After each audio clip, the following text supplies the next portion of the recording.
Монголын үндэсний олон нийтийн телевиз Аз намхан далайн бүсийн орнуудын өргөн нэвтрүүлгийн холбоо үзүүлж байна. ABU Robocon 2025 үндэсний роботын тэмцээн. За Хөгтөнгөр радиогийн энэ удаагийн подкастын зочин хөтлөгчөөр миний бие ажиллана. За манай зочноор бол Монгол Улсын их сургуулийн доктор Robocon-ы дөрмийг боловсруулсан өнөр сайхны Батбаяр гэж залуу өргөдсөн байна. Энэ өдрийн мэнд хүргэе. Өдрийн мэнд хүргэе. За хоёулагийн бол байнга ярьдаг сэдв. Магадгүй бидний сонсож байгаа улсуудын хувьд бол анхудаа сонсож байгаа байж болох юм. Бидний ярилцлагын сэдв бол Robocon-ы өнгөрсөн ирээдүй гэсэн 3 цагийн хэлхээс төр бид энэ удаагийн подкастыг бас үзэгч олон та бүхэнд бас өргөх болно. Тэгэхээр Батбаярын хувьд бол 2000 хэдэн оноос эхэлж Robocon-той холбогдсон юм байна. За миний хувьд бол 2004 оноос эхлээд Robocon тэмцээнтэй холбогдсон. За 2004 онд бол яг багийн тухайн үед бол холбоо мэдээлэл технологийн сургууль гэж байсан. Одоо мэдээлэл холбоо технологийн сургууль гэдэг шинжлэх ухааны технологийн сургууль. Шинжлэх ухааны технологийн сургууль. Тэгээд Robocon-ы багийн ах нар дээр очиод би Robocon-д ормоор байна гэд. За тэгээд ерөнхийдөө яг тэнд ингээд дагалдаад явж ирсэн. Их дагалдаж эхэлж ирсэн юм. Аргагүй дээ 20 жилийн өмнөх бичлэгийг найруулагч үзүүлэх бах. Их тийм сонирхолтой дүр зураг харагддаг.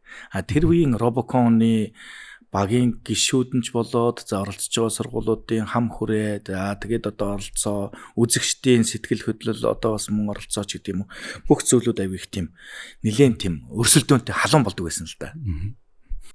Тий, тэгэлгүй яг 2000 оны ихэнх үе гэдэг чинь интернет ийм үеийнх шиг энэ интернетийн хэрэглээ бол шал өөр байсан шүү дээ. Тэгээд технологи дөнгөж ер нь бол хөгжиж эхэлж исэн. За тэгээд юм бүхэн сонирн байсан. Ялангуяа роботууд бол маш сонирхолтой байсан. Үзэгчдэд болон тухайн үед оролцож исэн хүмүүс бол маш сонирхолтой байсан. Тийм учраас тухайн үеийн тэр үзэгчдийн сэтгэл хөдлөлтэй тэр Robocon-ыг үзэж байгаа тэр emotion тэр юм бол үнэхээр тухайн үед бол үнээр сэтгэл хөдлөм байдаг байсан. Тий. Бид нар чинь яг 2005 онд бас ингээд яг тэмцээнд ороод ингээд байж хахад та өөрөө санаж байгаа та ингээд та үзэгчтэй төр чимээгүй байж байгаарэ гэж та нэг хэлжсэн нэг тийм тохиолдол өгдөг шүү дээ. Тэр чиг үзэгчд нь ингээд хөөрөлд орчихсон ингээд бүр ингээд зогсолтгүй ингээд бараг 5 минут ингээд алгадчихад хашгираад ингээд тий. Бүрээ бөмбөрөө дараад ингэж ийсэн. Тэр бол бас яг сэтгэлд нэлээд тод үйдий. Тэгээд тэгж сэтгэл хөдлөлтөөр тэгж их эмоцтойгоор тэр робот технологиг бол маа залуучууд бол тухайн үед бол үзэж шимтэж зарим нэг нь бол зохион бүтээж исэн.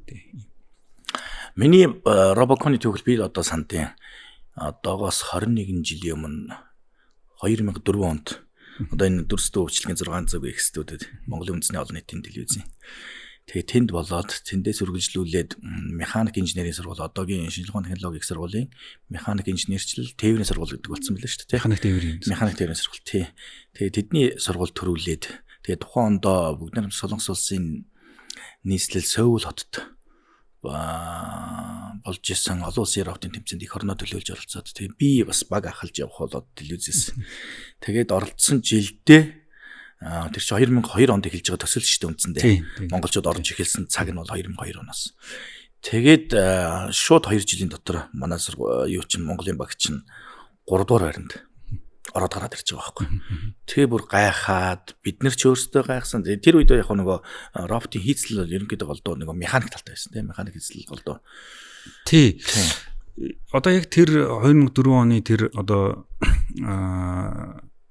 механик инженерийн сургуулиуд бидний үед яг бид нэр механик инженер мис гэж ярьдаг байсан байхгүй. Тэгээд мисийн баг бол үнэхээр биднэрт үлгэрч ийм баг байсан.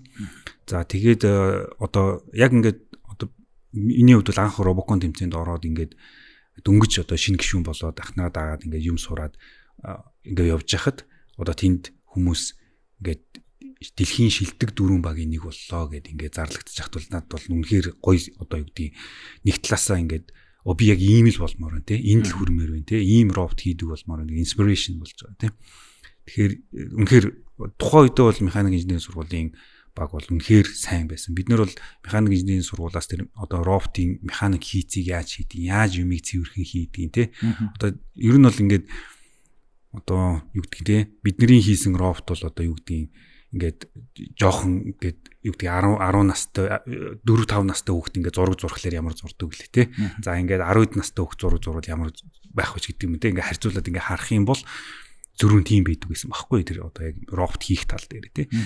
Тэгээд бид нар бол яг механик тээврийн сургуультаас маш их зүйлийг сурч одоо яг ингэ тэмцээн дээр ирээл бид нэг роботуудаа бие биендээ хааруулна шүү дээ. Тэгэл бүгдээрээ очиод энэ механик тээврийн сургууль ямар робот хийсэн бэ, яаж хийсэн бэ, энийгээ яаж хийсэн гэж бид нар маш их асуудаг байсан. Тийм тухайд бол маш хүчтэй баг байсан. 2004-5 онд дараалж бас төрүүлсэн тий. Тэгээ бид нар би нэг 2004 онд олон улсын тэмцээнд оролцоод 3 дуурайгаар эзлээл тэгсэн чинь л тэнд байсан бусад улсууд ялангуяа Япон, Солонгосчууд солонгост болж исэн юм чи угаасаа тий.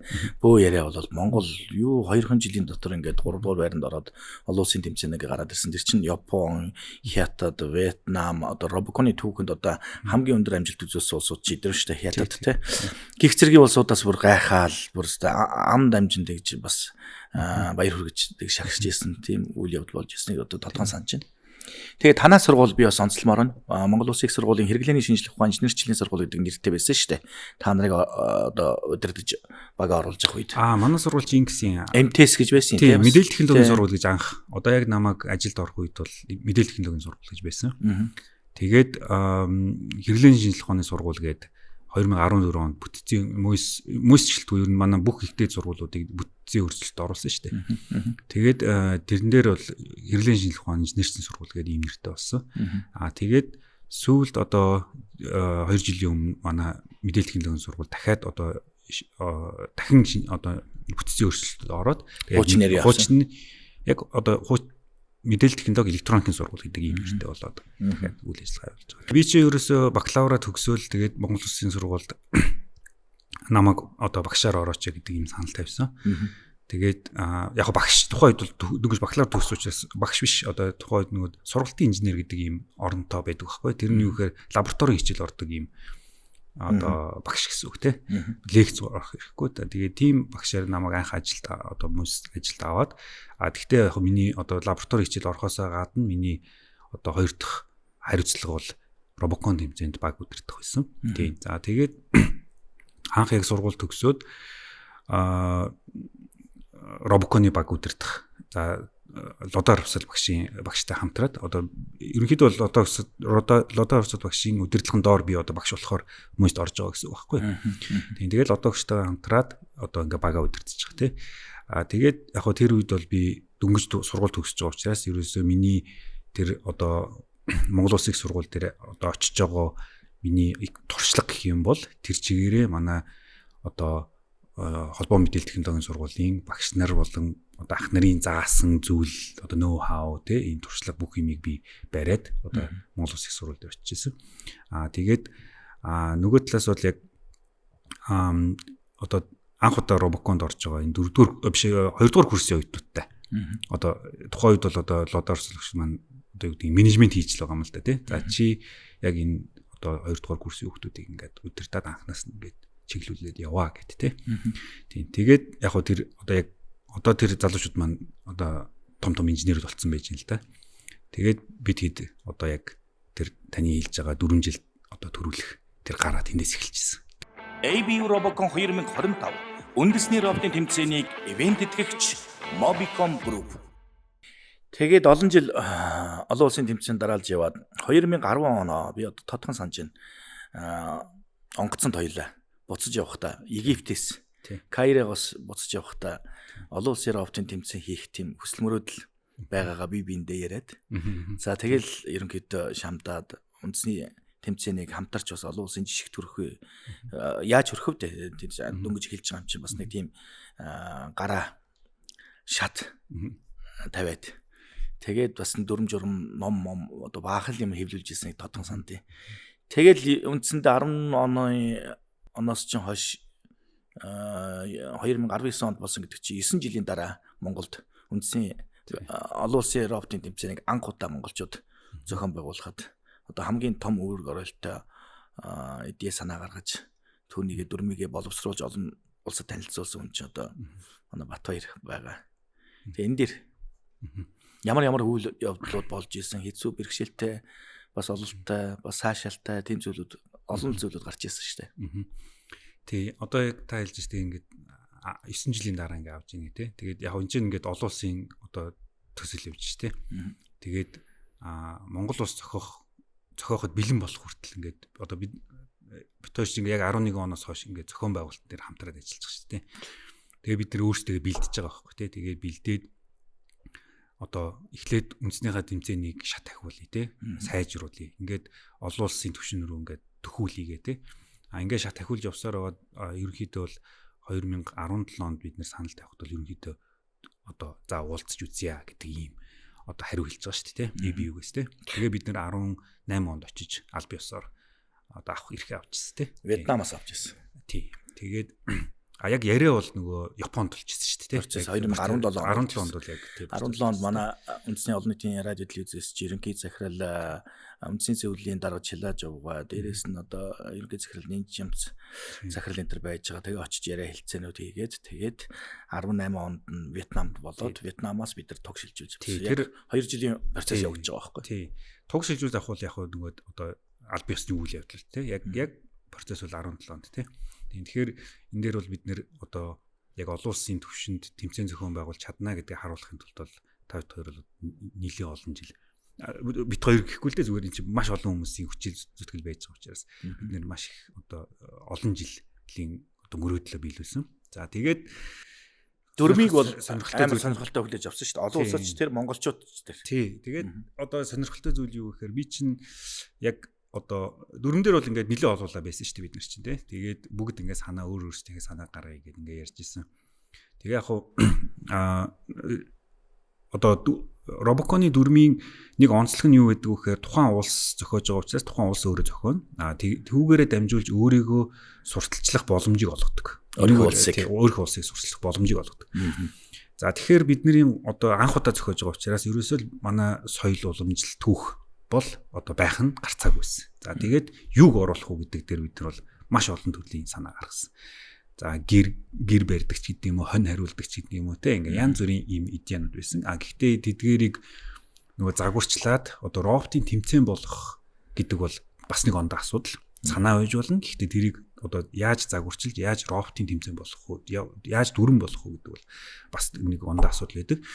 За тэгээд тэрэн дээр бол яг одоо миний санаа бол юу байсан гэхээр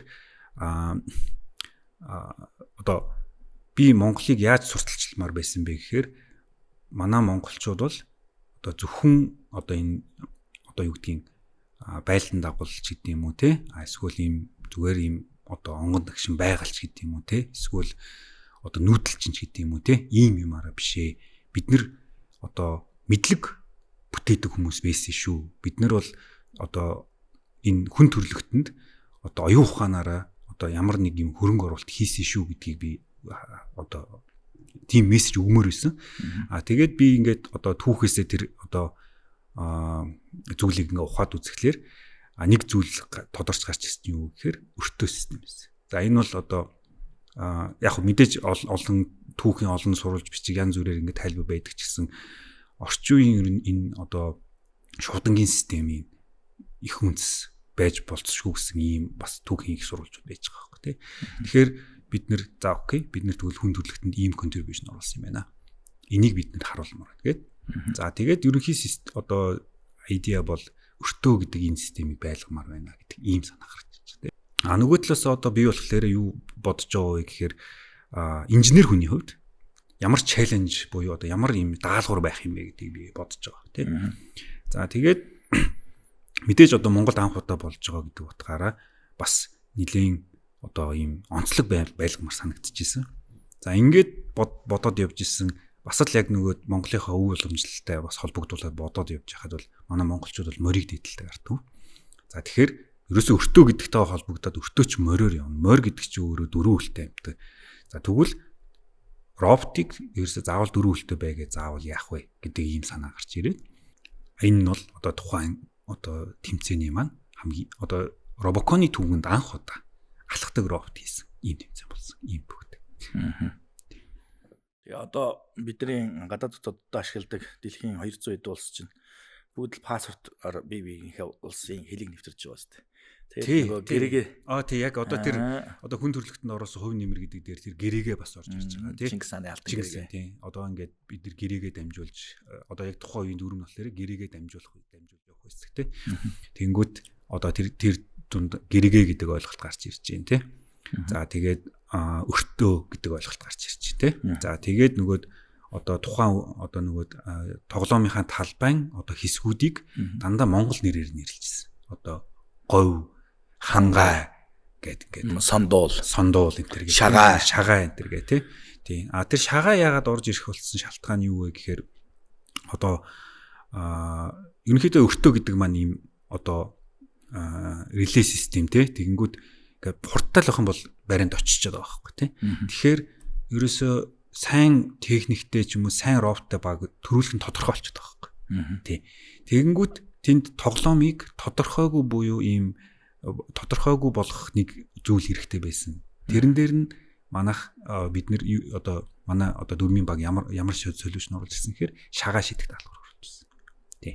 Ингээд тэр нь болохоор одоо манай тоглолтыг илүү одоо таавар шиг болгож өгөх ийм одоо зорилготой ийм элемент байсан. Заавал морь бууж 50 оноо авч цаашаа үйлдэлээ гүйцэтгэн. Тий. 50 оноо авч чадахгүй тохиолдолд хоёр дахь ямаа тэмээ буусан тохиолдолд дахиад хоёр дахь шагаа очиж. Тэгэхээр хугацаа яваад байгаа байхгүй. Нөгөө баг цаашаа өрсөлдөөн. Тий яг зөв тий. Тэн дээр ID-н одоо гол одоо тэр дүрмжилж тий тоглоомыг одоо зохион байгуулж байгаа тэр идеанууд нь бол ийм утгатайгаар бол ерөнхийдөө орж ирж байна. За тэгээд 2019 онд маш амжилттай монголчууд анхны удаа ABU Robocon 2019 Mongolia олон улсын роботын тэмцээнийг амжилттай зохион байгуулсан. За түүний ар дээр Фижид 20 онд болох ёстой байсан. Нөгөө алдартай айхтар хүн төрөлхтнийг цочруулсан ковид гэж айхтар өвчин гараад. Тэгээ үндсэндээ Фижигийн тэмцээн чинь онлайнд шилжсэн шүү дээ. Тэгээд бас багууд бас цөөрсөн. За тэгээд 21 онд араас нь мөн онлайн, 22 онд мөн онлайн яваад 23 оноос ахин Robocon эргээ ирэлт хийсэн шүү дээ. Тий. Тэгээд одоо яалтгүй одоо эн чинь одоо хүн төрөлхтөн даяараа одоо ингээд цар тахалт нэр өгдөөд за тэгээ хөл хорой тавигдаад тэгээд тэмцээн бол гэхдээ яг зохион байгуулагдсан. Гэхдээ нэг онлайн гэдгээр зохион байгуулагдсан. Мэдээж одоо онлайнаар зохион байгуулагдах дээр яг тухайн одоо бодитоор байгаа шиг бол мэдээж үзэгчтэй гоё болж чадаагүй. За тэгээд тэрнийхээ одоо түүнээсээ болоод ч юм уу ерөнхийдөө оролцох улсуудын тоо бас бага зэрэг буурах чиг хандлага гарч ирсэн. За тэгээд түрүү жил бол одоо Вьетнамын өмнө болохоор энэтхэг Камбож тий ингээд зохион байгуулсан. Тэгээд одоо яг түрүү жилээс эхлээд ерөнхийдөө одоо буцаад яг одоо зохион байгуулалт руу орчих тий. Тэгээд яг одоо зохион байгуулалт руу ороод хоёр дахь жил дээр нь манай Монгол улс өөрийнхөө одоо их орондоо зохион байгуулахаар дахиад ирэх явсан байна. ABU Robocon 2025 үндэсний роботын тэмцээнийг ивент тэтгэгч Mobicom Group. За тэгээ 2025 оны одоо өнөө жилийн тэмцээний дүрм чиний толгойд одоо хэрхэн яаж хизээнээс орж ирсэн бэ? За яагаад заавал саксан бүгийн спорт гэж. Тэг яг ерөнхийдөө яг одоо 9 сард ингээд аль биесээр одоо авья гэдэг бичгээр нь солилцсон юм би. За тэгээд түүнээс хойш бол ерөнхийдөө би одоо дүрм боловсруулах ажилд орж эхэлж байгаа. За тэгээд яг ерөнхийдөө үндсэн хоёр санаа ингээд одоо ер нь бол ингээд олон санаа дэвшүүлээд тэндээсээ ингээд шилдэг тий ер нь. Тэгээд яг тухайн үед яг дүрм боловсруулалтын дээр би одоо яг ганцаар байсан учраас хоёр санаа гаргасан. За тэгээд за нэг нь бол одоо манай археологийн олдвор дээр суурилсан ийм дүрм байсан. За сонирхолтой бол за одоо манай энэ улзах чонж гэдэг энэ юунд байдаг Өмнө Говь аймагт байдаг ийм одоо хавцал байдаг штэ. Тий.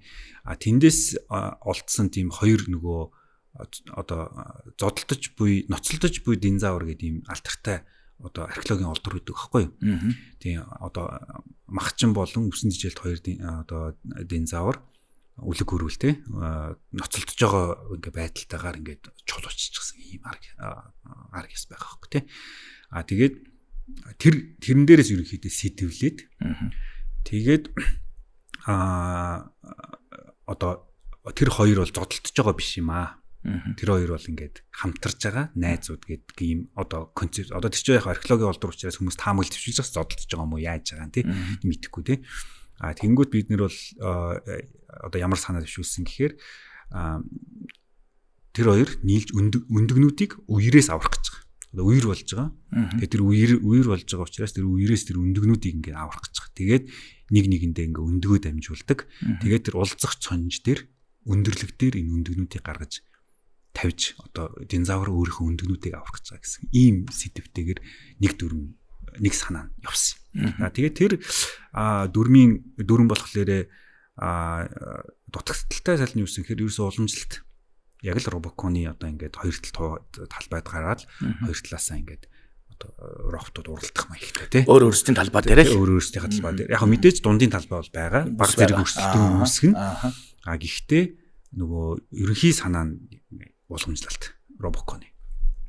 Гэхдээ яг тэрэн дээр болохоор technical challenge нь юу байсан бэ гэхээр нөгөө bipedal буюу нөгөө хоёр хөлөөрөө явдаг одоо нөгөө Raptor биш үү? Тэр чинь хоёр юуны чинь нэг нь Raptor байхгүй юу?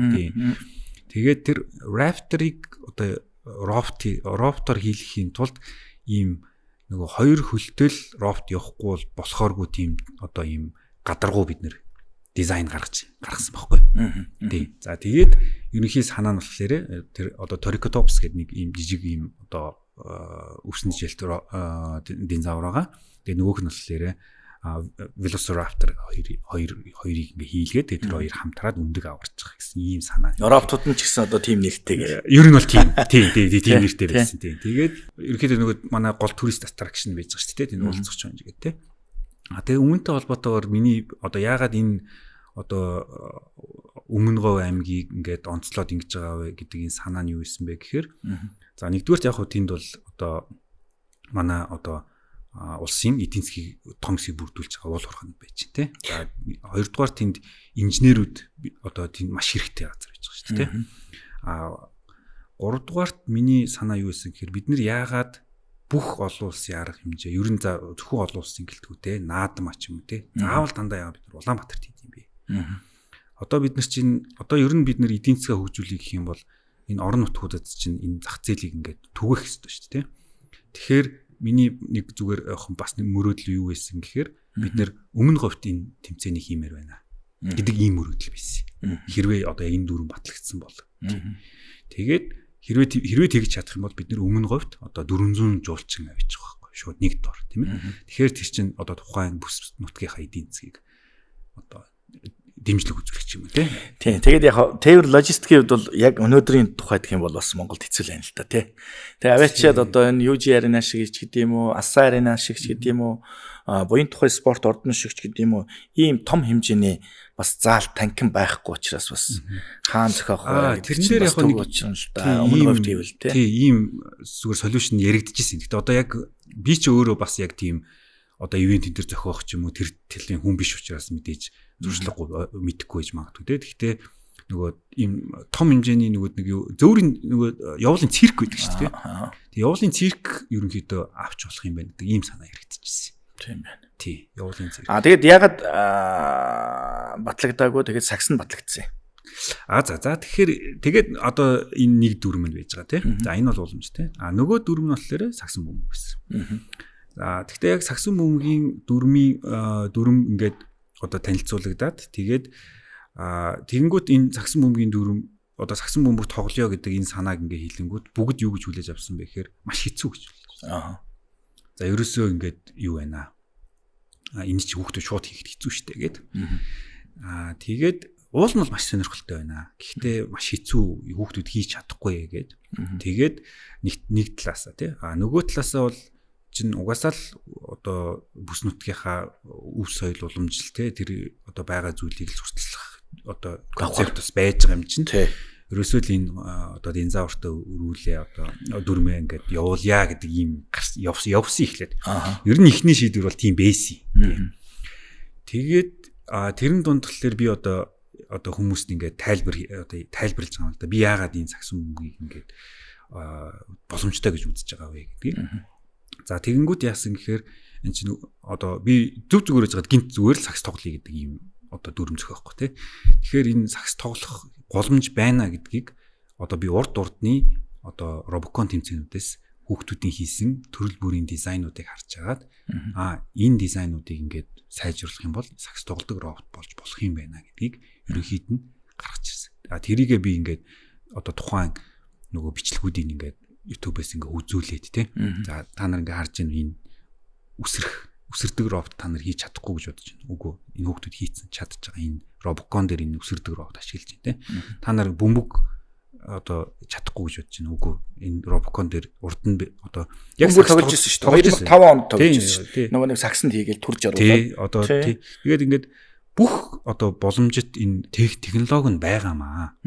Энийг хүүхдүүд аль хэдийн хийгээд туршсан юм байгаамаа. Тэгэхээр одоо энийг гагцхүү одоо сагсан бөмбөгт нийлүүлж одоо ашиглах ийм л асуудал яригдчих. Тэгээд одоо NHK ABU-гийнхэн ерөнхийдөө жоохон зориг ороод за тэгвэл наад чинь жоохон сайжруулъя. Окей тийм. Мэдээж тэр чинь зүгээр л идеа байж байгаа шүү дээ. Нэг 3-4 слайд л явж байгаа байхгүй юу? Тэр чинь яг дүрэн болоогүй тийм. За тэгээд бид нар чинь дүрмээ одоо дизайн хийж эхэлж байгаа байхгүй тийм. Ингээд дизайн хийгээ. Тэгээд ерөнхийдөө боломжийн юм шиг болонгот нь MNB рүү эргээд хандсан бид нар. За та нар дүрмийнхаа эцсийн шийдвэр бол MNB гаргана шүү дээ. Тэгээд та нар дүрмийнхаа сонголтын дээр жоохон эргээд хараач. Ер нь энэ сонирхолтой байж болцсохгүй юм байна. Тэгээ яг зүгээр ABU-гээс нэг одоо яригдчихсэн зүйл нь юу вэ гэхээр манай Robocon тэмцээний үзэлт ерөөдөө буурж байгаа. Тий. Яагаад тэгэхээр нөгөө орчин үед одоо энэ хүүхдүүдийг үзэж харж байгаа юм чинь маш их болчихсон. Маш их технологийн юм дэвшлэлийг харуулсан. Юм хийхээ болонгуудаа шууд утсаараа e-спорт тоглоод шүү дээ. Компьютер дээр. Тий. За тэр биш юмаа гэхэд ер нь хүүхдүүд юмыг ингээд одоо сонирхож гайхаж хүлээж авахааргүй тийм их мэдээлэл одоо үзэж харах юмд хүүхдүүд живцсэн байж байгаа юм. Тэгэнгүүт одоо манай одоо Robocon-ы роботод очиад нэг газараас нэг бөмбөг аваад нөгөө газар авч тавьдаг юмыг хүнээ хараад сонирхгүй байна гэдэг одоо зүйлийг нөхдөд өөрсдөө анх надад хэлж ирсэн байна. Тэгээд би энэ тэрэн дээр нь суурлаад одоо тэр ер нь санаа бол одоо энэ сагс гэдэг ийм одоо контактны спорт байвал зүгээр юм шиг гэдэг санаа. Харилцан хамааралтай. Роботууд. Тий. Ягаад тэгэхээр нөгөө одоо саадууд нь эн чин Robocon-ы түүхэнд бүх саадуудны ихэнх нь ингээд ийм юу байгаа байхгүй юу? Одоо тогтмол ингээд нэг газар бэлдсэн саадууд байж байгаа. Тэрийг ингээд тойрж гарах тухай байхгүй юу? Тий. Тэгэнгүүт одоо энэ сагс тоглох юм бол тэр саад нь өөрөө хөдөлдөг. Заслаа тавина, хамгаална, хаана тий. Тэнгүүтээ хоёрдугаарт бүр зорж очиж саад болно. Тий. Тэгэхээр чи эн чинь одоо роботуудыг илүү чаленж хийж байгаа байхгүй тий. Тэгээ яг нь одоо бид нар ерөөхдөө бүгдээрээ хоорондоо ярилцаад MNB, ABU гэ бүгд хоорондоо ярилцаа. За ер нь одоо бид нэр одоо Robocon-ы түүхэнд дахиад нэг хуудас эргүүлье. 2019 онд бид нар дүрм зохиогоод танилцуулгад хийжсэн шүү дээ. Robocon-ы түүхэнд дахин нэг шат ахиуллаа. Дөрвөлтэй морь робот, амтан шиг одоо дөрвөлтэй робот бүтээлээ. Сая одоо бас 2006 жилийн дараа 2005 оны тэмцээний дүрмийг танилцуулахад өнгөрсөн онд бид нар танилцуулсан шүү дээ. 18 онд Вьетнамын олон улсын тэмцээнд тэр. Тэгэхэд сагс тоглоно гэсэн чинь ваа гэл хүүхдүүд чинь те оюутнууд чинь тэгэл хараал. Тэгэл бид нар чадах бол гэсэн. Тэгээд сая дурчлаа шүү дээ. 2025 оны 4 сарын 24-ний өдөр спортын төвөөрөнд монголчууд анхныхаа тэмцээнийг үндсийн тэмцээнийг зохион байгуулсан. Энэ бол олон улсын тэмцээний анхны тэмцээн байхгүй. Одоо бид нар бүгд харж байгаа. Вьетнам харж байгаа. Вьетнам би ягаад Вьетнамыг онцлоод ингэ ABU Robocon-ы түүхэнд хамгийн олон төрүүлсэн. Одоо улсаараа Robocon-оор дамжиж хөгжиж байгаа улс орн бол Вьетнам биш шүү дээ. Нүдэн дээр хөгжиж шүү дээ. Вьетнам, Хятад, Япон эдгээр бүгд үндсийн роботын тэмцээнүүд бүгдээр хийгээгүй. Бүгд 6 сард хийж байгаа байхгүй. Тэгэхээр дүрм зохион байгуулж байгаа улс өөрсдөө яаж хийх нь гэдгийг бидний бүгдийг толд харж байгаа байхгүй. Тий. Одоо яг нөгөө сагс гэдэг чинь өөрөө нөгөө энэ одоо яг сагсан бөмбөгийн спорт нь өөрөө тий. Nature нь өөрөө нэлээд одоо юм юу гэдгийг төвхтэй спорт байхгүй. Шүүхэд ч гэсэн тий тоглоход тий урс чадвар тий ингээд маш олон юмнаас хамаардаг тий шүүхчээс хамаарна урс чадвар ингээд бүх юмнаас ингээд хамаардаг тий. Тэгэхээр ерөнхийдөө яг энэ удаагийн дүрэн бол одоо чамгүй одоо хүнд дүрм байсан. Тэрс ч утгаараа ихэнх улсууд тэмцээний хойшлуулсан. Тий. Хугацаа өгч штэ. Роботууд хөгжүүлэх хугацаа. Тэгээ манай улсын хувьд бол одоо яг Робоконы түүхэнд гэх юм бол одоо 2004 онд 3 дугаар байр, 2019 онд 2 дугаар байр, 2022 онд тий 22 онд онлайнаар зохион байгуулагдаад 2 дугаар байр ингээд хошоо 2 дугаар байрын шагналт 1 3 дугаар байрын шагналт. Одоо бидний амбиц бол ерөөсөө эх орондоо өөрсдийнхөө дивизионтер нутагтэр болж байгаагийн гол давуу тал бол төрүүлэх. Сэтгэл зүйн өндөр бэлтгэлтэй байна хүүхдүүдийг. Тэгэхээр төрүүлэхийн тулд бид нар эртнээс ажилласан. 2018 оны биш 24 оны тэмцээн дуусаад ирлээ. 24 оны 9-10 сараас ахгуулаад дөрмөө танилцуулаад тэгэл 10-11 сараас нь бид нар сорилт тэмцээнүүд хийгээд эхэлсэн шүү дээ. Ерөөсөө шууд холоос шийддэг роботууд бүтээгээл дараагийнх нь 2 робот эхлээд 1 роботоос дараа нь 2 роботоо болгоод 2 сар цагаан сарын өмнө хийсэн шүү дээ. Ингээд сая 4 сард үндсийнхэн тэмцээнийг хийгээд одоо бид нар үлдсэн цаг хугацаанд ерөөсөө олон улсын тэмцээнд л бэлтгэл хамгийн том цаг хугацаа. Тий. Одоо яг 19 онд бас бид нэр хийжсэн сая ингээд 25 оны тэмцээндээ зориулаад бид нэр ингээд сорилт тэмцээнүүдийг хэд хэд үе шаттай хийж шүү дээ.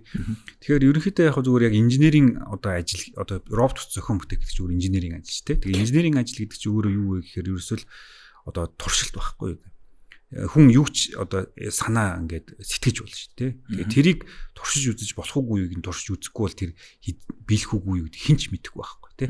Тэгэхээр бид нар яагаад тэр сорилт тэмцээнүүдийг олон удаа явуулаад байна тий. Багуудыг олон удаа хооронд таарлуулад байна гэдэг чинь цаад санаа нь болохоор чи санаад гаргасан байж болно. Одоо би ч гэсэн өөрөө залуу одоо оюутан байсан өөрийнхөө санааг хамгийн мөнгөн л гэж бодсон. Тий. Боддог тийм ингээ өөрөө нэг санаа олчихвол би гой санаа олчлоо гэв тий. Гэтэл яг ингээд тэмцээнд орчих харангууд надаас илүү гоё санаа гаргах зөндөө хөлтөд бичдэг. Тэгэхээр тэр юу гэсэн үг үү гэхээр хүүхдүүд одоо оюутнууд нэг юмыг бид нэр ойлгох гэдэг байхгүй. Чи санаа гаргаж болно. Чиний сайн ч үжүүлнэ, муу ч үжүүлнэ. Чи тэрийг очиод хар. Хүүхдүүдтэй уулзаад чи өөрийнхөө тэр үнэхээр гоё санаа гаргасан байна уу? Муу байна гэдгийг чи хар. Нэгдүгürt. Хоёрдугаарт тэр гэж хэрэгжүүлж үзүүлэхгүй бол чиний зүгээр санаа гэдэг чинь юу ч хийхгүй. Тэ одоо техник гэдэг чинь заавал ажиллаж байгаа шүү дээ. Тэгэхээр энэ хоёр одоо үндсэн философи дээр суйрлаад мэдээж нөгөө бага одоо үндэсний робот яг таны хэлж байгаа одоо өөрсдөө нутаг дээр зохион байгуулж байгаа тэмцээн дээр бид нэр амбицтай оролцож байгаа учраас бага бас бэлтгэлтэй байхын тулд олон тэмцээн зохиож байгаа. Түүний үр дүнд ч гэсэн манай сая үндэсний роботны тэмцээн бол маш сонирхолтой болсон. За яг тэмцээн дөрөв одоо боловсруулсан хүний хувьд надад нэг айдас байсан юу гэхээр магадгүй хитрхи хүнд дүрэн байгаад одоо роботууд ингээд тоглолт гаргаж чадахгүй маш өдөртэй тэмцээн болчих уу гэдэг үл айдас бол байсан. Ер нь. Тэгээд сая үндэсний одоо Монголын үндэсний тэмцээнийг хараад миний одоо айдас бол ор мөргө алга болоод эсэргээрээ одоо үнэхээр гой тэмцээн болох юм байна гэдэг ийм хүлээлт үүссэн. Олон улсын тэмцээн. Өнөөдөр өглөөхөн бас онлайн хоролд Япончуудтай AB-гэнтэй уралдаж суулаа. Тэгэхэд тэндээс үдсэн онлайнаар үдсэн усууд хүртэлдэгчлээ. Аюу их баяр хүргэжлээ. Маш сайхан тэмцээн болсон. Тэр Японоос бас ирсэн, Нижкэгээс ирсэн усууд ч гэсэн яг над өөрөө хэлснийг давтаж хэлж илээ. Үнэхээр бид нар бас тэгж айж ийсэн дотроо тийм өрсөлдөөн гарахгүй бол яана гэж үзсэн. Үнэхээр халуухан сонирхолтой тийм одоо үзэгчдээс тийм амар их тийм сэтгэл догдлол бас тэр роботуудаас их тийм үзэгчд робот хоёрын хооронд тийм хоорондын хамааралтай хүлээлтүүд үүссэн.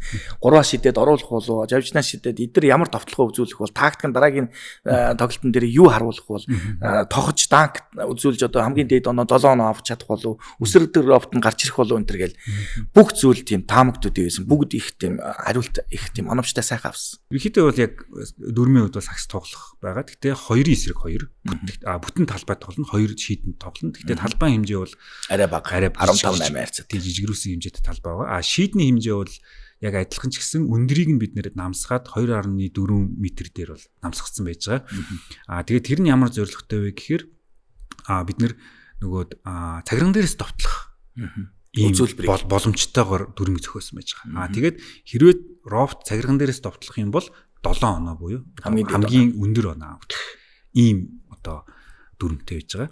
Тийм. Тэгээд яг хуу сая энэ үндэсний роботын тэмцээн дээр бол уул нь 2 баг одоо цагиран дээрээс довтлох зорилготой тийм роботууд зохион бүтээж ирсэн.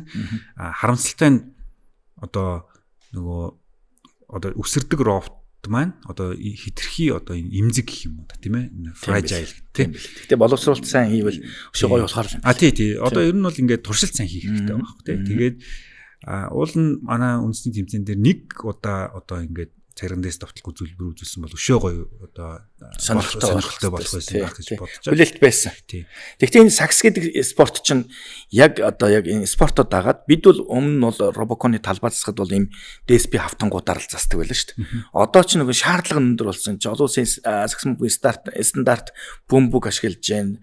За тэр нь одоо яг стандарт байхын тулд одоо яг тамирчид сакс тоглодог тэр бөмбөөр л тоглож байгаа шүү дээ. Ялгаагүй. Тамирчид сакс тоглодог тэр самбарт кольцонт тоглож байна. Тэр шал агч модон шал гээл амар олон шаардлагууд бий болоод эхэлж байгаа байхгүй. Нөгөө бөмбөг ойлтын хэмжээ тэдгээ заачжээ. DSP-н дээр бөмбөг авах, агч модон шалан дээр бөмбөг авах хоёр чинь шал өөр болоод явчихж байгаа байхгүй. Тэгэхээр аюу их зардал гарч байгаа байхгүй. Тий. Инженерээр. Тий. Ер нь яг одоо тэр чинь тухайн спортын гол одоо суурин тэр шүү дээ. Талбай дээр ингээд бөмбөг жигд байх хэрэгтэй гэдэг тий. Тэгэхээр тэр бол одоо яг үндсэн шаардлага нь болчихж байгаа байхгүй тий. Тэгэхээр бид нөгөө хуучин уламжлал зүгээр дээр нь робот явах төдийд бид одоо талбай засдаг байсан бол одоо дээр нь одоо бөмбөг ойх тэгээд яг нэгэн жигд ойх гэдэг ийм одоо шаардлага тавигдчих эхэлж байгаа тий. Тэгэхээр яалтгүй бидний бас зардал тодорхой хэмжээнд тий өсгөөсөөр арга болчиход байгаа юм л та тий.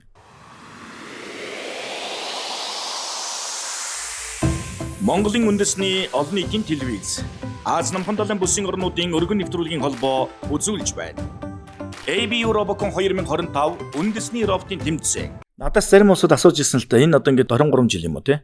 Монголд одоо 2002 оноос гэдэг чинь. Тэгээ ийм удаан жил одоо энэ төслийг ингээд явуулаад байдаг. Энэ ер нь хэр үр дүнтэй бол одоо нийгэмд ач холбогдлын тухай тэгэл одоо нөгөө мөнгө би ч одоо нөгөө босгохын тулд ерөнхий продюсерийн ажил үргээ хийгээ явж хахад энэ бизнесийн байгууллагуудын улсууд асуудаг л да маркетингийн чиглэлийн улсууд бол тэгээ энэ ямар үр дүнтэй ямар ач холбогдолтой одоо баг одоо сүүлийн үед бол Robocon хуучин бол бид нар үздэг байсан сонсдог байсан хардаг байсан телевизээр хардаг байсан. Одоо бол хүүхдүүд чинь тийм e-спорт тал руугаа ингээ болцсон байна шүү дээ. Энэ төр янз бүрийн зүйлүүдийг ярьдیں۔ Тэгээд энэ дээр өөрийн чинь хувьд бол анханаас нь оролцож явсан. Одоо бас одоо 4 минут боловсруулад энэ төслийн ерөнхий нөгөө шүүгчдийн зөвлөлийн одоо дараагаар ажиллаж байгаа хүний хувьд бас энэ хүмүүсийн асуултан дээр ямар хариулт өгөх вэ? Тэг яг зүгээр одоо хүн болгон одоо инженер албагүй л тий хүмүүс төрөл бүрийн мэрэгчлээ байгаа өөр ингэсэн зүйл одоо чадах зүйлээ хийгээд одоо нийгэмдээ хувь нэмрээ оруулдаг тий бурхан хүнийг бүтээгээд бусдын инженер бүтээсэн гэдэг юм тий зүгээр яг одоо энэ хөгжингүү улсуудыг бид нэр харъя л тий хиний нуруунд дээр явж байгаа юм тий технологи одоо энэ чинь бид нэр одоо орчин үед бид нэр юугаар өрсөлдөж байгаа танаа технологиор өрсөлдөж штэ тэр одоо зүгээр л хамгийн муухай нь тэр дайн болж байна те. Гэтэл тэр дайн чи юуны дайн те. Технологийн дайн явж шүү дээ те. Технологи хин сайтай те. Бизнес те аваад үзье те. Тэнгүүт одоо том компаниуд байна. Технологитой компаниуд шүү дээ те. Автомашин үйлдвэрлэлийн компаниуд те. Автомашин гэдэг чи юу юм те. Бас л нэг төрлийн технологи те. Инженерийн технологи те. Тэгэхээр нөгөө бид нар бүтээгч улс болъё гэдээ бид нар ингээд ярьдаг шүү дээ. Тэгэхээр бүтээгч улс болохын тулд бид нар юу хийх ёстой гэхээр бүтээдэг ийм одоо мэрэгчлэлтэнд хүнтэй байх ёстой гэсэн. Бид нар ингээд яг хөө зүгээр хитрхи ингээд улс төрсөн болж магадгүй те. Бид нар ингээд янз бүрийн мөнгө их зарцуулдаг те. Гэтэл яг үүндээ бид нар хүн рүүгээ ерөөсөө мөнгө зарцуулдаггүй. Ер нь бол ялангуяа энэ инженер технологиор сурж байгаа оюутнуудад бид нэр ерөөсөө мөнгө зарцуулдаггүй. Ер нь бол маш бага зарцуулдаг. Одоо сүүлийн үед сайжирж байгаа л да. Ер нь бол сайжирж байгаа. Гэхдээ ер нь бол бага байсан тий. Тэгээд одоо энэ технологиор сурж байгаа оюутнууд чинь яагаад бид нэр тэрэнд анхаарал хандуулах хэрэгтэй вэ гэхээр технологиор одоо сурж байгаа оюутнууд маш өндөр зардалтай сурдаг байхгүй. Тэр чинь технологи хийхийн тулд тэр одоо багаж тоног төхөөрөмж гэдэг юм чинь бид нар өндөр түвшний юм хиймээр байвал өшөө өндөр үнэтэй өндөр түвшний юм дээр ажиллахаас өөр арга байхгүй. Тэгэхээр бид нар тэр одоо хөрөнгө оруулалтыг хийх хэрэгтэй байхгүй тий. Тэр бүтээгчдийг бид нар бэлдэх хэрэгтэй тий. Тэгвэл Robocon тэмцээн бол за манай Монгол улс баг ийм юм бүтээдэг ийм үйлдвэр компани гэж баг байхгүй шүү дээ. Одоо ер нь бол одоо за би лав мэдэхгүй байна те. Тэгвэл манай Robocon тэмцээн бол инженеруудыг инженерийн мэргэжлээр сурж байгаа оюутнуудыг би юу хийж чадах вэ гэдгийг харуулж болдог цорын ганц. Энэ дээр хүмүүс одоо асуулт асуух одоо зөвхөн миний хувьд те ямар ч асуулт асуух тийм одоо аргумент бол байхгүй гэж би зүгээр дотор харж байгаа те. Тэр e-спорт юу вэ? Тэр окей одоо юу гэдэг нийгэмд ингээд сурталчилгаа маягаар окей тэр тэднэр тийм байж болно хамаа байхгүй те. Гэхдээ инженерийн боловсролд одоо хөрөнгө оруулалт бол бид нэр одоо юу гэдгийг те өнөө маргаашийн тэмцээний медалаар ч юм уу тийм зүйлээр бол хэмжигдэггүй.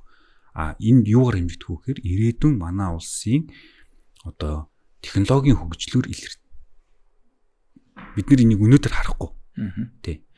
Би нэг яагаад тэгж итгэлтэй хэлж байгаа вэ гэхээр одоо та хоёр нэг барагцаас нь тоо гаргаж ирсэн шүү дээ. Ойролцоогоор нэг 5000 орчим оюутнууд давхарсан тоогоор яг хөө тий 5000 орчим оюутан энэ Robocon тэмцээнээр дамжаад явсан байна. 20 жилийн хугацаанд 20 жилийн хугацаанд тий. Тэгэхээр тэр 5000 инженерүүд ч одоо юу хийж байгаа гэхээр манай Монгол улсын энэ инженерийн салбарт л ажиллаад байж байгаа. Энэ залуучууд л байж байгаа шүү дээ. Тий. Тэгээд өшөө шилдэгүүд нь бүр гадны одоо шилдэг компани байгууллагуудад урилгаар ажиллаж шүү дээ. Ажиллаад байж шүү дээ. Нэг жил чинь 2 жил чинь дараалал танаа Монгол Улсын их сургуулийн танаа сургуулийн төгсөлтийг чинь тэр чигт аваа явуулсан үстэй. Тий 10 хүүхдүүд нь аваад явуулсан. Тэд нар ч одоо бүгд мундаг компаниуд Sony, Panasonic юу гэлээ компаниуд Японд бол ажиллаж тий шүү дээ. Одоо яг ингээд надтай хамт ингээд Robocon-д оролцож байсан одоо миний удирдлаганд оролцож байсан оюутнууд ч одоо том компани ахлах инженер менежер энэ төр болцсон явж байгаа шүү дээ. Тийм Монголд ч гэсэн өөр холбооны операторууд Mobicom, Unitel, G-Mobile одоо юу гэдэг Skytel бүгдэнд нь ажилладаг юм лээ. Уулуурхад ч гэсэн оюут толгой Эрдэнэс тавталгаа бүгдд нь л манай Robocon-ы залуучууд ажилладаг юм билээ. Тийм. Тэгээд одоо зүгээр яг миний харамсдаг зүйл гэхээр бид нар бол инженерүүдэд чадал чинээгээр бэлдэж байгаа тийм. Гэхдээ яг тэр бүтээлч байдлыг ашиглаж чадж байгаа юу гэдэг бол манай Монгол улсын хувьд бол асуултын тэмдэг байгаа. Тийм. Тэгэхээр энэ дээр бол бид нар бас анхаарах хэрэгтэй. Бид нар тийм бүтээлч залуучуудаа яагаад гадагш явуулаад байгаа. Яагаад бид нар Монголдо бүтээгч ийм одоо компани те одоо ийм үйлдвэрлэгч одоо үүсгэж чадахгүй байгаа. Тэгээд тэр бүтээмээр байгаа залуучууд угаасаа мөрөөдлөд агаад гадагш явж штэ. Тийм. Би лав сонсч байсан мэдэнэс. Вьетнам бол бид нар одоо Вьетнамд чинь одоо Robocon баг миний санджаар 3 удаа 4 дэх зохион болгогдсон нь. 2007 би санд 7 10 13 2018 тэгээ сая 24 4 дэх зохион. Тэгээ Вьетнамд чи юу юм л шүү дээ. EBS-ийн хүүхдүүдээс нь авахгүйлаад Robocon. Тийм шүү дээ. Насанд нь болдог. Тийм. Тэгээд бүр ингээд улсаараа ингээд ханаад буухад бүр Robocon-оор бүр ингээд амьсгалцсан тэр жилүүдэд тий. Тэгээ магадгүй тэдний цаашаа залгамж халаач гэдэг юм уу тэд нар одоо цаашаа улам боловсрогдоод мундаг инженерүүд болоод Вьетнам дэлхийд өөрсдийн автомашин гаргацсан шүү дээ. Харин тий. Одоо би сая 2023 онд олон улсын одоо хуралд оролцох гээд Вьетнамд очсон. За би хамгийн сүүлд болохоор 18 онд очиж ирсэн. За хамгийн эхлээд 2007 онд очиж ирсэн тий. Тэгээ 2007 онд очиж ирсэн одоо Вьетнам 2023 онд очиж ирсэн Вьетнам шал хүрсэн. За би үнэхээр хатарсан. За Вьетнамд юу хийсэн бэ? Машинт болсон байсан. За метро барьчихсан. Тэ? Вьетнамд бол машин 1-2 хэрэг явдаг байсан. Одоо тал нь машин, тал нь одоо тэр мопед нь болсон мотоциклаар явдаг байсан байна. Тэ? За энэ бол зүгээр одоо өндөр байшин бол ярих юм биш тий. Ханой бол одоо ингээд байшин барилга бол бүр сүндэрлээд тойм алдсан. Миний хамгийн хатаархсан зүйл юу вэ гэхээр тэнд байгаа их сургуулийн профессорууд, эрдэмчлэгээний ажилтнууд, за тэгээд тэнд байгаа компаниуд, технологийн компаниудын амбицийг би хараад үнэхээр хатаархсан. За одоо Вьетнамд бол одоо хагас дамжуулагчийн үйлдвэр барих гээд амбицлж штеп. Гэтэл хагас дамжуулагчийн үйлдвэр ямар хэрэгтэй вэ гэдгийг одоо бид нэр энэ Тайван, Америк, Хятадын энэ юунес одоо харж штеп тий. Одоо ингээд чип үйлдвэр тий. Тэрийг хийх гээд амбицлж штеп. Мондаг юм аа. Тий. Машин бол хийцэн. Автобусаа хийцэн. Тий. Чип хийх гэж. Хардаа дэлхийн топ AI-гээ бид нэр ярьж гин те. Бид нэр ер нь бол бид нэр инновацийг ярьсан те. Инновацийг ярьсан. Гэхдээ бид нэр инновац хийсэн үү мэдэхгүй байна те. AI-г бид нэр одоо ярьж гин үү? Ярьж байгаа. Гэхдээ бид нэр AI-г хийх үү мэдэхгүй байна те. Дэлхийн 20 шилдэг research компани нэг нь Вьетнам компани. За энэ бол Вьетнам дээр. Бид нар бас нэг жишээ дахиад нэг жишээ да тий. 2019 оны тэмцээн дээр хамгийн нөгөө монголчуудын боловсруулсан дөрмийн дагуу робот бүтээж ирсэн улс бол Хятад байсан. 4 хүнтэй робот бүтээгээд ирсэн. Одоо энэ тэр загварчлал саяны Хятадын тэр цэргийн зориулттай 4 хүнтэй робот мовтод яг тэр явж байгаа байхгүй. Тэр загварчлал.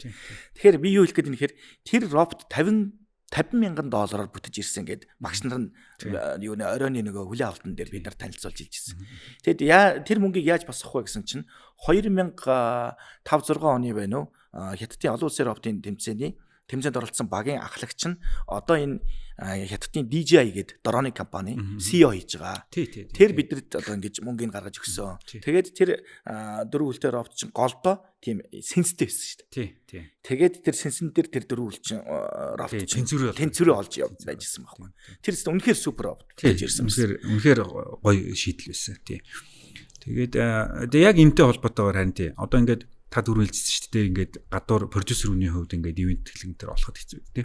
Би яагаад тэр компаниудыг харин мөнгө өгөхөөс харамддаг би юус ойлгохгүй байхгүй. Тэ? Яагаад тэр хүн одоо технологийн компанид ялангуяа тий. Тэр инженерүүдийг авч ажилуулдаг гэж тий. Яагаад тийш хөрөнгө оруулах гэн тий. Тэгээд одоо жишээ нь ингээд ийм байхгүй.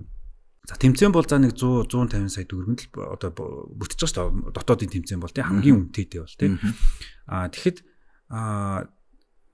зөвхөн тэр зардлаар тэмцээнийг төсөөлөд байгаа байхгүй. Гэтэл чинь тэрний цаана одоо яг та тэр робот хідэн төгрөгөөр бүтэж байгаа вэ? Багуудын роботууд. Тий, роботыг хийж байгаа хүүхдүүдийн хөдөлмөрөөр яаж үнэлэгдэх вэ гэдэг ийм асуудал яриад байгаа байхгүй. Тэгэхээр энэ робокон тэмцээн гэдэг чинь өөрөө одоо маш өндөр зардалтай тэмцээн байхгүй. Одоо анхандаа бид нэр одоо яг намайг анх сургуульд ороод ингээд робоконыг өдөртөд ер нь яг сургуульд оюутан байхаас ахуулаад бид нар ч бүр өөрсдөө очиж компаниуд дээр очиж мөнгө гуйдаг гэсэн баггүй багш нарыгаа дагаж яваад хамт очиод танилцуулга энэ төр хийн. За багш одоо робоконы баг өдөртөг усныхаа дараа ч гэсэн одоо бид нар чи энэ тэнд очиж мөнгө гуйна ингээ юунуудаас тийм. Тэгээд би юу ингээ харсан бэ гэхээр ер нь одоо бид нэр ингээд одоо гол ийм хөгжүүлэлтийнхаа ажилд одоо анхаарлаа хандуулахгүйгээр ингээд мөнгө хайгаад яваад байна. Өдөртөгч багш. Тэгэхээр өдөртөгч багшийн энэ ажлыг бид нэр юу өөрчлөх хэрэгтэй байна гэд. Тэгээд анх би одоо Монгол Улсын их сургууль тухайн үед хэрэглээний шинжилгээ ухааны сургууль байсан. Хин Баатар билэг захиралтай одоо яриад та ерөөсө 100% багийнхаа санхүүжилтийг гаргаж байгаа. Би мөнгө гуймаар байна. Ингээд ер нь ингээд юм жишг тогтоомоор байна гэдэг ийм ярьсан. Тэгээд тэр дэмжигдсэн.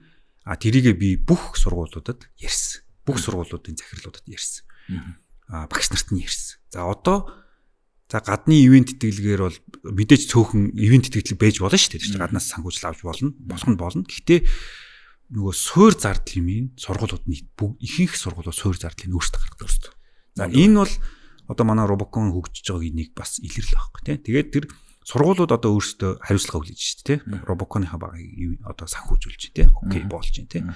Тэгвэл одоо дээрээс нь нэмэх нь одоо энэ салбарын яам маань бас жил болгон төсөвтэй суулгаад тэмцээний зардалд тодорхой хэмжээний мөнгө оруулж ирж байгаа тийм. За ингээд ерөнхийдөө эн чин одоо бид нар чинь ингээ бөөнөр ингээл одоо санал төвшүүлж байгаа шүү дээ тийм. Яамандаа бид нар ингмээр байна гээл тийм. Сургуулиудын захирлууд ийм болмоор байна гээл тийм. Ингээ яригцаар бид нар одоо ингээд ерөнхийдөө яг баг багаар ингээ сайжруулад явж байгаа. Тийм. Тэгээд ер нь бол яг одоо бид нар оюутнуудыг хөгжүүлэхийн тулд санхүүгийн тийм проблемгүй байлгаж байж бид нар тэр оюутнуудаас илүү өндөр түвшний юм гаргаж ирнэ. Тэгэхгүй өнөөдөр бид нар санхүүтэй баригдсан хүнээс юу хэлэх юм? Өнөөдөр одоо юу гэдэг нь те шин юм хийх биш. Юмыг яаж юмхунаар юм болгох уу гэж бодох шин юм хийх хоёрын хооронд асар том зүрх байна. Ялгаа. Одоо манай монголчуудын нэг юм байдаг байхгүй. Би ингээ гарын доорх материалаар хийцэн гэдэг ингээ айгүй их тийм монголчилсан гэдэг айгүй их тийм ингээ одоо юу яаж ярьдаг байхгүй. Ингээд мундаг юм шиг ярьдаг. Тэрд нэг талаасаа зөв. Окей те. Тухайн юм ингээд аргыг олоод хийсэн байх те. Гэхдээ бид нэр хөгжих гэж байгаа бол бид нэр цоо шин юм хийх хэрэгтэй. Байхгүй юм хийх хэрэгтэй. Энэ бол хөгжлийн одоо миний хүсэж байгаа одоо тий манай энэ судалгааны одоо энэ байгууллагын тий энэ багш нарын тий энэ судлаач нарын хүсэж байгаа юм бол бид нэр шин зүйл хиймээр байна. Дэлхийд байхгүй юм хиймээр байна. Хүний хийж чадаагүй юм өргөлт нь бид нэр хамт мацмаар байна. Сая сургууль гэж ярьдаг дээр би үндсэндээ 2019 онд чинь олон улсын роботын тэмцээн хийгээд за одоо ингээ миний болсон амбиц болсон. Миний дараагийн үеийн залуучууд одоо MNB-ийн контент учраас ABU MNB-ийн аль биесний хэрэгтэй контент учраас дараагийнхан залуучууд хийгээд яваа маа гэд би төвлөлгээд өгсөн байхгүй. За ингээ 6 жилийн дараа буцаад одоо ирж хийгээч олон улсын тэмцээн одоо манай байгууллагууд автсан байна гэдэг надад саналыг манай ерөнхий захирал тавиад тэгээд буцаж ирээд тэгээ өөрөө ерөнхийдөө энэ 6 жилийн ар дээр ирж байгаа юм чинь хүүхдүүдтэй оролцож байгаа хүүхдүүдийн бас бодол санааг сонсъё гэсэн үднээс 10 сургуулийн баг 8 дээр нь би үлдсэн 2 дээр нь Япон явцсан учраас очиж чадаагүй. Тэгээ 8 дээр нь ярилцлах нэвтрүүлгүүдийнх нь бүх ярилцлагуудыг би авсан. Тэгээ хүүхд нэг болгонтой нөгөө баг учраас нэг хүүхдийг ч орхиж болохгүй гэдэг үднээс бүгднгээс нь тэр бодол санааг сонсохгүй. За чи робоконыг яаж одоо мэдж одоо энэ сургуульд орж ирв. Нэг бол сургуульд орж ирчээд мэдвүү. Телевизээр хэвлэл мэдээллийн байгууллагуудаас мэдсэн үгс. Дандаа хүүхэд багтаа их гэн. За 100-ны нэг 70 тойно. Би робоконыг хүүхэд багтаа үзчихсэн. 19 оны даа ялангуяа 6 жилийн өмнөх олон улсын тэмцээнийг ээжтэйгээ өвөө эмээтэйгээ хөдөө гадаа ингээ үзчихсэн гэж байгаа байхгүй. Тэр чинь 8 сарын хэдэн тэмцээн. Тэгээд би ийм сургуулиудыг би бүр зарим нь хайж очиж ингэж юу яасан гэдэг. Тэгээ энэ дээр би нэг жишээ сонсох гээд байгаа. Тухайн үед та нар тэгж ярьж ирсэн одоо үний юм болов уу юм болов. Нөгөө 4 дараалан үндсийн роботын тэмцээнд төрүүлсэн. Тэгээд тэр нь бид нар чинь бас шуудаар болон бичлэгээр нэвтрүүлгээ тастаал одоо үндсийн олон нийтийн телевизээр гаргадаг байсан. Тэгээд танай сургуулийн бүр Монгол Улсын их сургуулийн мэдээллийн технологийн сургууль гэж байсан тухайн үед. Тэр сургуулийн бүр нөгөө элсэлтэлт нь бүр амар огцом өсөж хүүхдүүдийн тоо энэ олширч ирсэн гэж тухайн үед ярьжсэн. Тэр үнэн үү? Тэр үнний хувьтай. Гэтэ яг би нөгөөд яг тэр элсэлт энэ төр дээр байдаггүй учраас яг тоо юм нь бол сайн хэлж мэдэхгүй байна. Тухайн үед л яг тийм яригдчихсэн. Тий. Инженер болох сонирхолтой хүүхдүүд робоконы амжилтаар тэр сургуулийг сонгоод шүү дээ. Тий. Одоо яг нөгөө одоо яг робоконд ордог одоо суур мэрэгжилч нэг электроник байхгүй юу? Тэгээ электроникийн ингээд орох сонирхолтой хүүхдүүдийн тоо тэр ирснийг мэдчихсэн. Тий. Одоо манай энэ нөгөө робоконы шүүгч хийж байгаа залуучууд бэлгүүн гэдэг залуу байгаа шүү дээ. Тий. Бэлгүүн 2009 онд байна уу? Гитэмсээс орчихсон. Одоо 10 жилээ төгсөөд. Тэгээд 10 жилээ төгсөөд яг 9 оны 100 би ийм зуны электроникийн зуны сургалт гэдэг юм зохион байгуулж ирсэн. Тэгээд тэр нь ямар очиртэйсэн гэхээр яг хөө ингээ электроникийн мэрэгжлийг 10 жилийн хүүхдүүдэд сурталчлая гэдэг. Тэгээд өөрөө зүгээр хуваарай. Тэгээд 100 тэгээд сургуулийнхаа нэг өрөөнд тэгээд өөрөө нэг юм хідэн одоо маш лаборатори янз бүрийн байж байгаа шүү дээ. Тэгээд захиргаан тэр окей гэж яаж болно. Тэгээд нэг 10 хүрэхгүй нэг хүүхдүүд ингээд бид цуглуулад тэгээ ингээ электроникийн анхан шатны юм ингээ заагаад тийм сургалт маяг юм зохион байгуулж үзчихсэн. Тэрэн дээр манай бэлгүүн ирчихсэн байхгүй. Яг 10 жилээ төгсөж байна. Тэгээ бэлгүүн болохоор юу гэж хэлсэн гэхээр би програм хангамжийн анги авцсан. Гэхдээ надад нэг л биш юм шиг санагдаад байна. Би электроник одоо тийм хардвер инженер болох хэрэгтэй юм шиг надад санагдаад байгаа юм аа.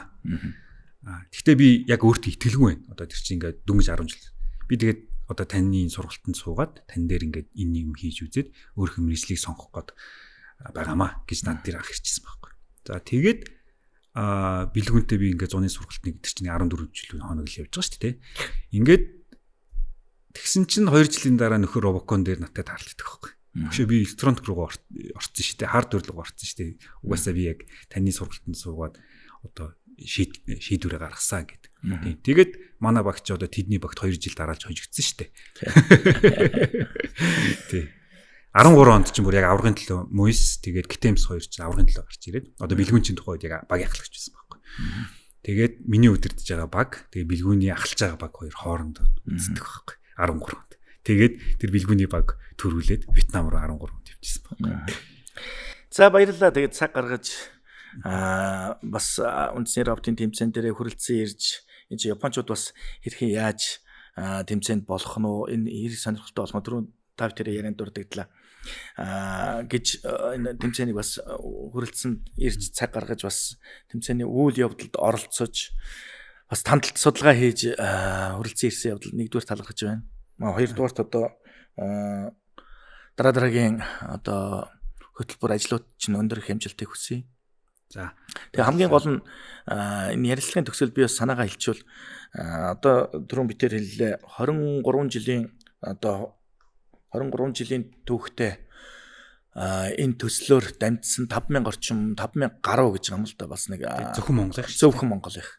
Тэгээ эндээс одоо тэр хиттийн DJI шиг одоо DJI-ийн CEO шиг ч гэдэм үү одоо тийм мундаг CEO захирлууд одоо гарсан байхыг үгүйсэхгүй бид нар бас тийм холбоо харилцаа контакт байхгүй учраас хэрвээ байвал одоо бас бидэнтэй энэ подкастыг үзээд сонсоод RoboCon-оор дамжаад бас амжилттай явж байгаа залуучууд байх юм бол бидэнтэй бас холбогдоорой таныг бас энэ ярилцлаганд өрөхөд бид бүхэн бас таатай биш үү гэдгийг бас хэлмээр. За тэгээд хоёулаа сайхан үг үйлдэлээр нэвтрүүлгээ подкаста ярилцлага өндөрлөө. Өөрч микрофон үлдээ. Токиогийн их сургуулийн юу лээ? Токио хотын их сургуулийн доктор. Ямар мэргэжлэр юугаар хамгааллаа доктор? Докторийн ажил. Миний докторийн ажил болохоор medical engineering гэдэг. Одоо тий ангаах био ангаахын инженерчил гэдэг юм чиглэлээр. Ерөнхийдөө одоо сонирхол бол юу вэ гэхээр би одоо энэ өөрийнхөө мэргэжлэр хүнд яаж тусалж болох уу гэдэг ийм санаа гэсэн үг. Технологид нэвтэрсэн. Тий одоо яг миний докторийн ажил болохоор Токио хотын эмнэлгүүдэд туршилтаар хэрэгжээд явж байгаа. Тий. Токио хотын захиргаанаас миний одоо докторийн ажлыг нэвтрүүлье гэдэг юм төсөл яваад тэгээд одоо санхүүжүүлээд яг хөө санхүүжилт нь бол манай ерөнхий өдөрдөгч профессор санхүүжүүлж манай профессорыг одоо санхүүжүүлж байгаа байхгүй. Тэгээд одоо миний докторийн ажлыг ингээд одоо үйлдвэрлээд гэх юм уу тий одоо хідэн ширхэг ингээ хийгээд тэгээ тэрийг ингээд эмнэлгүүдэд ингээд эмчнэрт өгөөд тэгээ ингээ хэрэглүүлээд тэгээ боломжийн байвал одоо тэрийг яг одоо цаашаа үйлдвэрлүүлнэ гэсэн ийм одоо стартап маягийн тийм. Энгийнээр одоо сонсогчдод болоо үзэгчдэд хэлэхэд яг эмнэлгийн ямар одоо технологи? Энэ болохоор нөгөө юу байж байгаа? Одоо хүлээн авах эмнэлгийн хүлээн авах байгаа шүү дээ. Тэгээд хүлээн авах одоо эмнэлгийн хамгийн анхны одоо үзлэг юу гэдэг вэ гэхээр хүний нэг амин үзүүлэлтүүдийг хэмжиж байгаа шүү дээ. Тэгээд амин үзүүлэлтүүдийг нь хэмжээд тэгээд анхны одоо оншиг тавьдаг шүү дээ. За ийм байж магадгүй мэн одоо энэ өрөөлөө. Ийм байж магадгүй мэн энэ өрөөлөө гэдэг ийм хийдэг те. Тэрийг хийдэг төхөөрөмж гэсэн үг. Тийм. Тэгээ хамгийн гол нь тэр төхөөрөмж маань хүний биед хүрэхгүй зөвхөн ингээ зайнаас одоо ингээ нүдний дулаан. Яг ковид үеэр бас нэг тийм өгүүл гарцсан сон дээр. Тий, ер нь тэр ажил гэсэн үг. Тэр ажил гэсэн үг тий. Тэгээ 3 янзын камер ингээ ашиглаад тэгээд хүний тэр био сигналуудыг хэмжээд тэр хэмжсэн үр дүн дээрээ нөгөө одоо бидний одоо ярьж байгаагаар болохоор AI ашиглаад тэгээд тодорхой хэмжээний одоо оншийн таамаглалт төвшүүлж байгаа байхгүй юм байж магадгүй юм байж магадгүй. Тэгээд тэр нь болохоор эргээд одоо яг тэр нөгөө эмнэлгийн ажилтны хомсдолтой байж штэ тий. Тэгэхээр маш хурдан хугацаанд одоо тэр төхөөрөмжийг ашиглаад нэг совлогч маш хурдан хугацаанд тэр одоо скринингийг хийгээд явах байхгүй. Тэгээ шийдвэрүүдээ гаргаад тэгээд одоо дараагийн процесс руу хурдан шилжүүлдэг ийм механизм. Одоо ерөнхийдөө тэр үүдэн дээр очирлтгийг л багасгах гэдэг гэсэн үг. За амжилт. Ажлын амжилтыг хүсье. Хизээ Монголдо ирж тэр одоо нэвтрүүлсэн одоо тэр гайхамшигтай бүтээгдэхүүн үйлчилгээг бас өргөжлүүлээд Монголын эмнэлгүүдэд бас оруулаарай. За хичээнэ. За ингээд бидний одоо ярилцлагыг сонсож бас үзэж хүлээж авсан одоо үзэгч олон та бүхэндээ баярлалаа. Дараагийн дугаараар иргэн уулзахын эрүүл дэвшүүлье гэлээ. Go Mongolia. Уулзсан хүн найрсаг, унган байгаль нь онгон дагшин, хүн зам зочломтгой, хөлөг морд нь хурдан, Төв Азийн өндөрлөгт орших улсыг Монгол гэдгээ. Тэв дэлхийд Сувалдраа эзэн Чингисийн нэрээр хамгалсан Монголын нийслэл Улаанбаатарт хүн зооныхын тал шахуу хувь нь оршин суудаг. Дугуйгаар 14,000 км зам туулж мөрөөдлийн багийнхантайгаа уулзсан залуу, ой тогтоолтын дэлхийн авраг, Гиннесийн рекорд эзэмшигч охид, химэл оюуны, физикийн, химийн, математикийн олон улсын олимпиадуудын алт, мөнгө, хүрэл медалийн эзэд, 3x3 сагсан бөмбөгийн Аз ТV-ийн хошоо авраг залуус, бүжгийн спортын дэлхийн аврагын дэд байрын шагналт охид хөвгүүд, Олон улсын робоконы хошоо дэд байрын шагналд оюунлаг хүчрхэг залуус энэ хотод амьдардаг.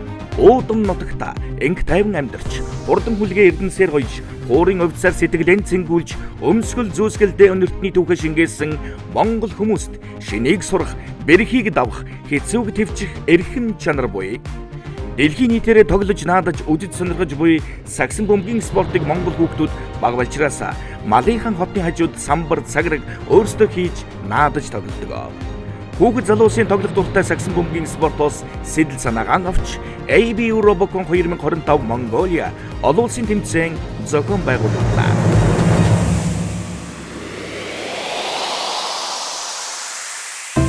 Робот сагсан бөмбөг хамтын зүтгэл үнэмлэхгүй амжилт. Сагсан бөмбөгийн спортоос сэдвлэн ABU Robocon 2025 Улаанбаатар тэмцээн альвааг хамтын хүчээр гүйцэтгэх үзэл санаа гаргахаар боловсруулагдсан. Хамтын зүтгэл үнэмлэхгүй амжилт өрөөндор роботууд баг болж сагсан бөмбөгөөр өрсөлдөнө. Робот сагсан бөмбөгийн тэмцээний талбай нь 15-ыг харьцах 8 метрийн хэмжээтэй байна. Талбай нь хамгаалтын ба довтлооны гэсэн хоёр талд хуваагдана. Довтлооны тал нь 3 болон 2 онооны шидэлтийн бүсээс тогтно. Талбайн гадна талд багийн гишүүд роботуудаа удирдлагын бүс, роботуудад зориулсан нэмэлт механизмын бүс мөн бөмбөгний тавиурууд байрлана. Тэмцээнд олон улсын сагсан бөмбөгийн холбооны насан туршидтын жишг бөмбөг болон самбар цагиргийг ашиглана. Харин цагиргийн өндөр 2 м 43 см байна. Тоглолт улаан болон хөх багуудын хооронд явагдана. Баг тус бүр 2 роботтой байх бөгөөд хагас автомат мөн бүрэн автомат удирдлагатай байх боломжтой. Тоглолтын эхэнд зоос шидэж эхний довтлогоо гүйцэтгэх багийг тодорхойлно. Тоглолт эхлэхэд багууд өөр өөрийн хамгаалтын талд байрлана. Шүүгчийн тохиогоор тоглолт эхлэж багийн гишүүн өөрийн роботтой бөмбөгийг дамжуулна. Довтлож буй баг зөвхөн довтлооны талаас шидэж оноо авах боломжтой. Довтлооны тал руу нэвтрэхдээ довтлож буй баг нь бөмбөг эзэмшиж буй робот довтлооны тал руу бүрэн нэвтрэхээс өмнө хамгийн багадаа 1 удаа бөмбөгөө довтлооны талд залах ёстой.